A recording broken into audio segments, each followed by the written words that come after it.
Hi, I'm Bette from the Institute for Effective Education at the University of York. But I'm formerly, and I'm also associated with Johns Hopkins University, tangentially with Success for All, and I used to teach at Concordia University. And I'm here today with Philip Rami, who is from Concordia University. He's the director of the Center for the Study of Learning and Performance there. And for many years, I've wanted to update a program that I led the development of, a preschool program called Curiosity Corner, when I was working for Success for All. And I wanted to supplement it with technology and create a version that would be easier for teachers to use. So I'm going to talk a little bit just briefly about that program, about what some of the challenges we faced with that program, and then how we've tried to overcome them, and then show a little bit of the very, very beginnings of the prototype that we're just developing right now on a shoestring for the UK. So, as I just indicated, Curiosity Corner Interactive is right now it's a supplement of the program, of a preschool program I'm going to tell you about. But eventually we would like to do the whole program, and I'll tell you a little bit about the whole program. It will be presented on interactive whiteboards, but my background a lot is in cooperative learning, and so it is just sort of the stimulus for the cooperative activities that the children will engage in, because we really are firm believers. I'm a former preschool teacher, and you have to have manipulative materials. The kids have to be engaged actively in what they're doing. We don't want them sitting watching TV for a long time. So our theoretical basis for this goes back to dual coding theory, cognitive load, and the research on educational television, which I'll tell you just a tiny bit about. I was asking both Phil this morning and Bob Slavin when I was talking to him, should I spend a lot of time on talking about how we got to where we're going, or should I show them the tool? And they both said, show them the tool. So I won't spend too much time on this, but a lot of this has already been covered by different presentations here that, it's dual coding. If you have multiple modalities into the brain, kids are going to learn easier, faster, better, so a lot of this is based on that. And the work of Richard Mayer at Berkeley, who's done a lot with older kids, with university students. He mostly uses his students as the guinea pigs, and looks at using animations, text, graphics, pictures, whatever, and what the combinations of those, how they help students learn. Also, this builds on the work of Sesame Street and the research that's been done on Between the Lines. We actually, or I don't say we, at Success for All, they use segments of Between the Lines that are embedded into the beginning reading lessons. And the research that we conducted before on that showed that just 5 minutes out of a 90-minute lesson of viewing animations with letter sounds, puppet skits with letter blending, with word blending techniques, phonemic awareness activities, that helped the kids significantly read better, just 5 minutes a day. So we're building on that in embedding this into Curiosity Corner. Curiosity Corner is already a comprehensive curriculum. Teachers implement it either between 3 hours or 7 hours a day, as long as you have. It comes with huge boxes of materials, more than 100 children's books, puzzles, manipulative materials that are all related to create a curriculum that has 36 weekly units. So it covers many, many thematic topics. The children, it covers 9 domains of learning, so it includes their creative, their physical, their language, their literacy, mathematics, science, even gross motor activities. There are even snack ideas that are embedded into the curriculum. So it's a complete curriculum. It has an assessment tool called the Child Assessment Tool that's integrated into it. There's lots of family involvement. And of course, there's initial training and ongoing professional development, because without that, it's just a bunch of books and materials. You really have to change what the teachers do with the kids. So, some of the challenges that we faced with Curiosity Corner is that professional development is time-consuming, expensive. There wasn't an explicit mathematics instruction. It was all there, but there wasn't a math time. So teachers kept saying, well, we really like the program, but there's no math. But there was math infused throughout the program. But we had to make it explicit for them to see that it was actually there. The materials are expensive, there's lots of ESL children, and teaching some concepts are really just hard. It's hard to bring a volcano into the classroom, or a ship, a big ship. So, and just all sorts of concepts are hard to explain, and we felt that we could, with media, embed it into the teachers' lessons, that we could do that better. And of course, classroom management is a challenge, and as you've all been hearing, engagement is what it's all about, and the multimedia can really help with that.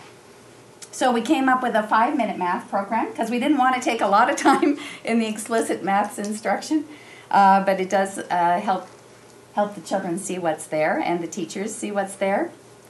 There's all sorts of, there will be videos embedded in there. Right now there are not very many. And we're taking advantage of a concept that we call peripheral vision professional development. Sometimes the teachers don't know the concepts that we're trying to teach. And so what it is that we show the children the concepts, and the teachers go, oh, that's how you do that. And so they're seeing out of the corner of their eye that that's the way it ought to be done. So in our process of development, actually, maybe I can catch my breath. Does anybody have any questions so far? Good. Okay. We used the ADDIE process, which is Dick and Carrie 2009 process. They started way back, I think in the 1990s somewhere, didn't they, Phil? Developing this process that they keep refining. It begins with analyzing where you are now. And what we did is we went out and we interviewed teachers. We conducted observations in the classes that we were doing. The Curiosity Corner coaches from Success for All gave us feedback on what they had been observing in the classrooms, because the program has been going since 2001, and it's in about 800 sites around the country. So we got all sorts of feedback about what were the challenges. Then we started to design the program, and we thought, well, what can we do to fill the gaps? What can we do to improve and make it easier and more engaging? Because there are a lot of materials, there are a lot of moving parts. It takes teachers a while to learn how to do it, which interferes with our studies of it, because when you're trying to assess something, you need to do it right away, because the control group doesn't want to be the control group forever. So you have to assess it right at the beginning before the teachers are really comfortable with it. So we thought, well, let's, not for that purpose, it's really to help the children that they're dealing with right there and then. What can we do to get the kids, get the teachers up to speed more quickly and doing a sufficient implementation of the program? So we thought that this would help it. So we chose the themes we were going to work on initially. We don't have funding to do this right now. We have several applications out for funding, so we're hoping, keeping our fingers crossed that we'll get it. But what we've been doing is we've been stealing money here and there from our core funding, and we're doing this really on a shoestring. So we've planned lessons, we've created a whole bunch of flow charts, we've created asset lists, we've revised the schedules because we keep missing the deadlines, and the process goes on. This is just a sample of one of the flow charts that we make for one of the activities that we're going. But I'll explain, you won't be able to see that. Because what I'm going to do now is show you just a little bit about the tool, if I can get this working. So, this is Curiosity Corner. Sorry, did you have a question? Just a quick question.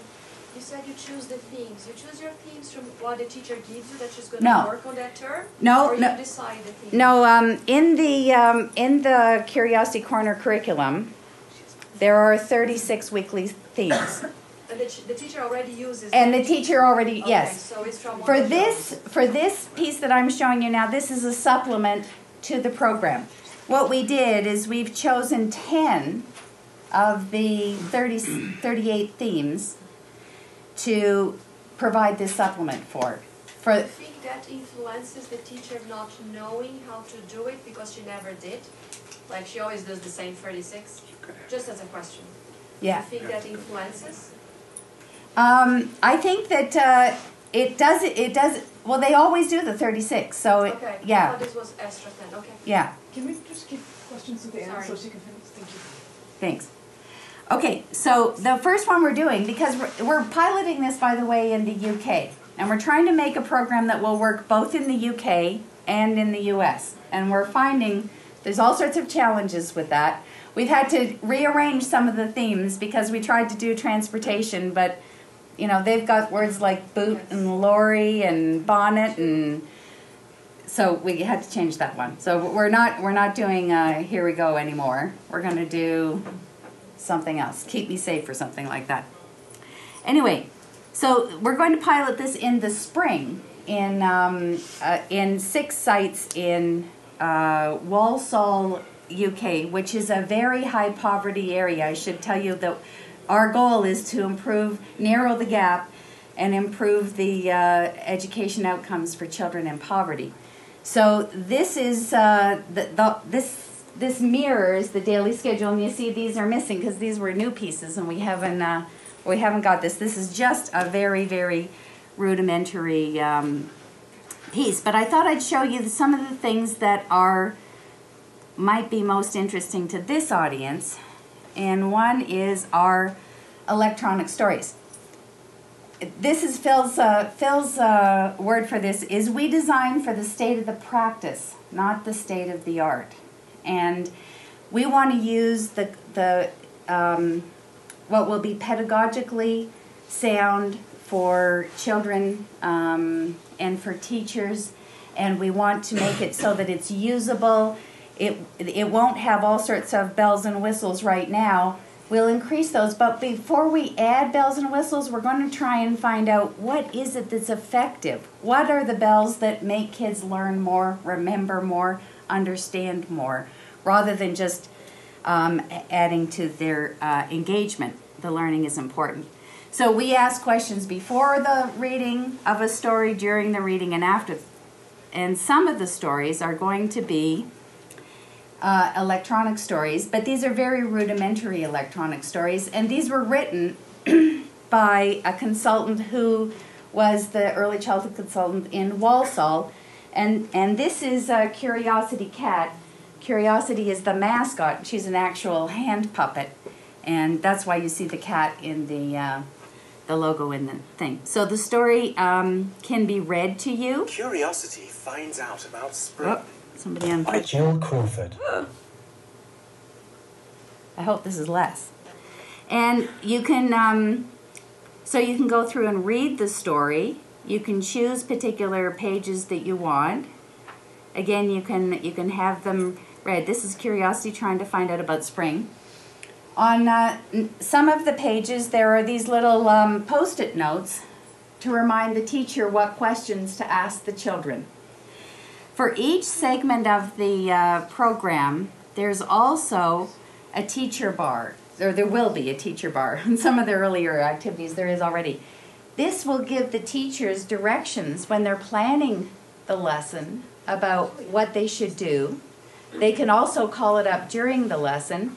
And here will be little links to embedded videos that they can see a teacher actually implementing that piece effectively with another group of children.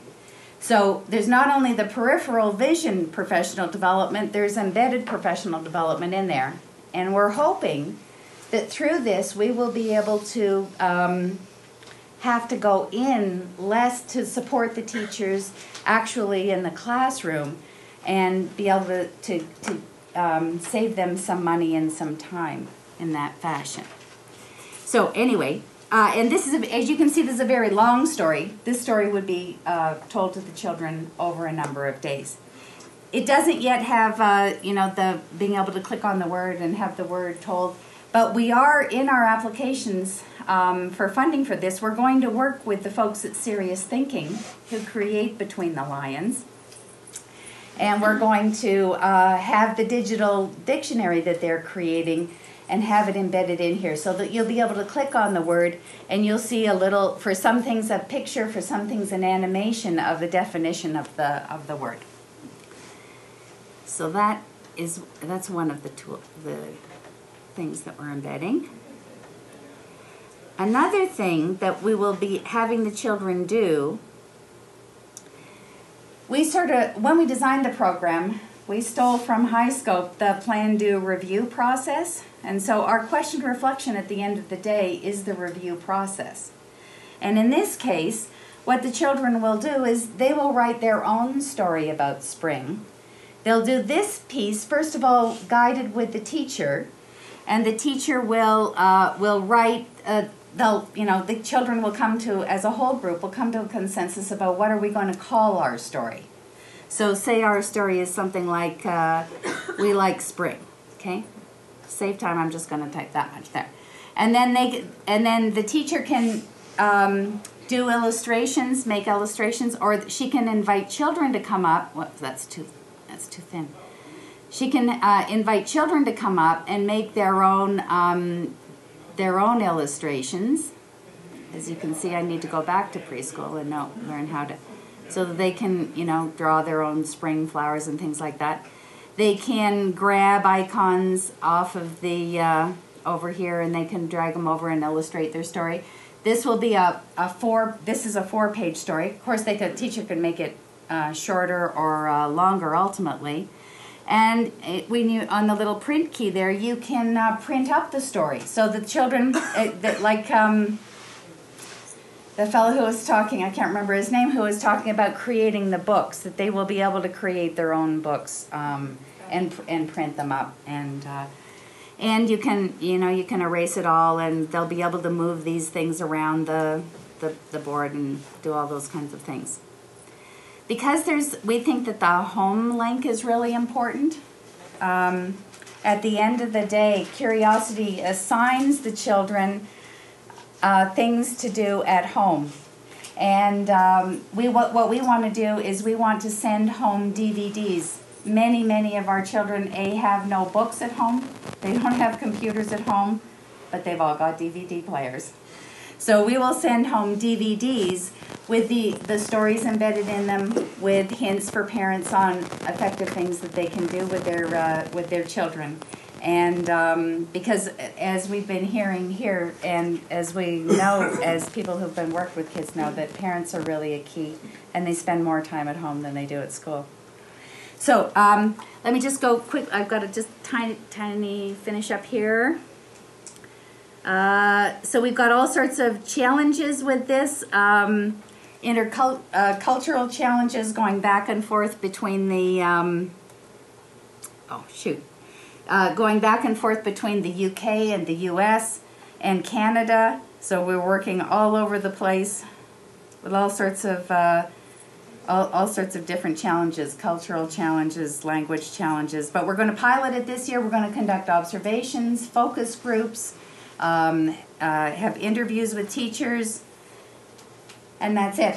But one thing I'd like you to do, maybe as we begin the questions, is just I'd like input, because this is at just our beginning. I would really like it if you would just talk to the person beside you and figure out one thing. If there's one thing that we should include, what would it be? What would be your one recommendation for us to include? Okay, so we'll do that for like 30 seconds. So, and talk to the person beside you. You're the expert on learning from multimedia, how versed are you with the learners? This is whiteboard technology. So what is your personal Yeah. And they have the AD, they all have skybox. That's a good aspect.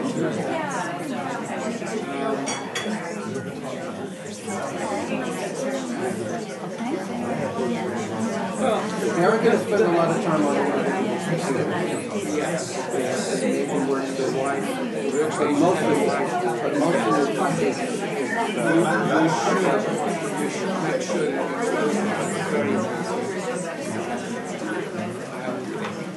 that you should give them a lot of print exposure. Just start talking. Okay.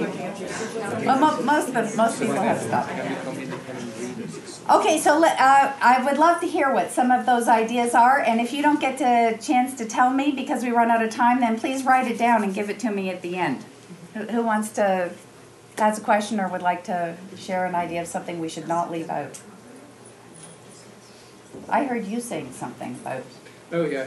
Give them the opportunity to learn very many words. To learn very many words. So with respect to word meanings, but also expose them to a lot of print. Yes. As I said, they get all these books and the materials, and we will have printouts of the electronic books too, and we will send those home. And in the curriculum is designed such that the children are just bathed in the vocabulary and that's the reason we do thematic units, is so that there's some coherence about what all that vocabulary that they're learning. But yeah. So this is a question. So the book you showed already exists as a Yes. print. Is it a big book or is it a small book? Right, it's about like that right now. That the teacher reads with Yes. the students. Yeah. Yes. Yes. A few comments and a question. First, as a student of Roger Johnson, I'm so excited to hear the combination of technology and cooperative learning, because the going into individualized session, and you have research show what powerful it effect is. it Yeah. with children. So this is very exciting. Let me just make a comment before you finish your comment. For the maths activities we have, the children, first of all, the teacher virtually measures things with blocks on the screen. And then Curiosity, the cat, says, now it's your turn.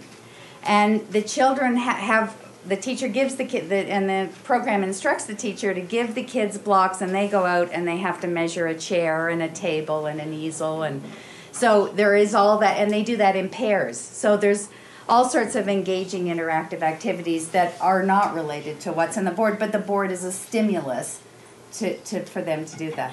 Sorry, you're next. My question was if you can give an example about the science activities or the science process that is embedded in... The science process that's embedded is that there are scientific themes that are related. For instance, there's opposites, there's stuff that they teach about inclined planes, and there's all sorts of weather because there's a season unit for each one.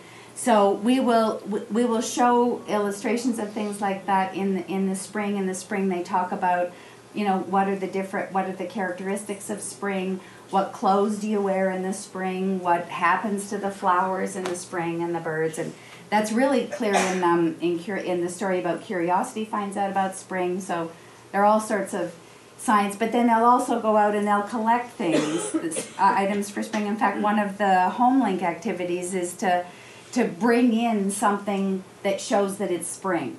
So they have to go and, bring in a piece of grass or a bud or something like that. Yeah.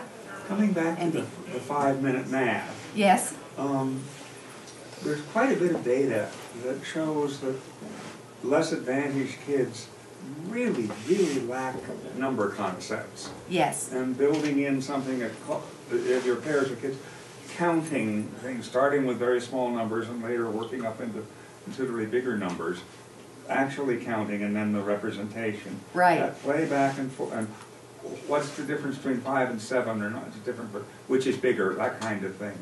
A lot of work on those kinds of things Absolutely. has been shown to have tremendous improvements in how the kids then deal with arithmetic kind of as a next step. Right. And that's, I didn't show the 5-minute math, but there's a number line across the top, and they begin every day doing just rote counting. And then after that, they do an activity that is either a geometry, a patterning, one-to-one correspondence activities, so that in the counting one, for instance, in spring, Curiosity taps her bag and out comes an object, a spring object. It goes up and it's underneath the 1 on the number line, and then 2 goes up so that they can see that so you're absolutely right. Then during the learning lab time, which is the learning center time, the children come up to the interactive whiteboard and they do that activity themselves. So they do counting, they do all sorts of games where they'll be patterning and matching and things like that. Matching mittens in the winter one and all different kinds of things like that. Yeah. Well, this is just a thought, but I think that embedded multimedia, because that's the type of things you are doing, that could bridge the gap between bringing technology into education and the unfriendly market. So maybe you could elaborate a bit about the role of the teacher here. Well, the role of the teacher, the role of the teacher has many roles in this, and I'm not sure what you mean by the unfriendly market. You mean because teachers are reluctant? Reluctant. There's some to resistance use to embed technology. Here you have added value of the technology, and in a context that's very promising. Right. One of the things that I think that the role of the teacher here is really critical, and one thing that technology can do is it can do what every parent and every preschooler knows that you need to do with children or with anybody. When you have your 4-year-old, you don't say, "What do you want to wear today?" You say, "Do you want to wear your blue coat or your red coat?" But you're wearing a coat. But the child feels like they have choice. Well, this is what we want to apply both to the children and to the teachers. Ultimately, there will be choices of activities that the teachers will do here. But right now, teachers are swamped with choices. There's too much stuff out there. And most of the teachers can't discriminate between what is good and what is not, what is appropriate to teach this concept and what is a distraction. So what we want to do is we want to guide the teachers. So, and then the teachers will be, what we call these, what the teachers do here is they give the children sparks. It's just a spark to start that fire within the child. So that they illustrate in a way that sometimes they can do very well. A Curiosity can pull out of her bag, an apple and show what an apple is, but can't pull out some other concepts that are difficult. So this way they can show those children what this is, spark their enthusiasm, and then they go off and they do explorations in the learning centers, reading real books, playing in the sand, doing the concepts, painting the pictures, making their own books, doing the constructions with the blocks, in the Dramatic Play Center, doing all of the things that are set up related to the theme, related to the content that they've just introduced here. Okay, thank you.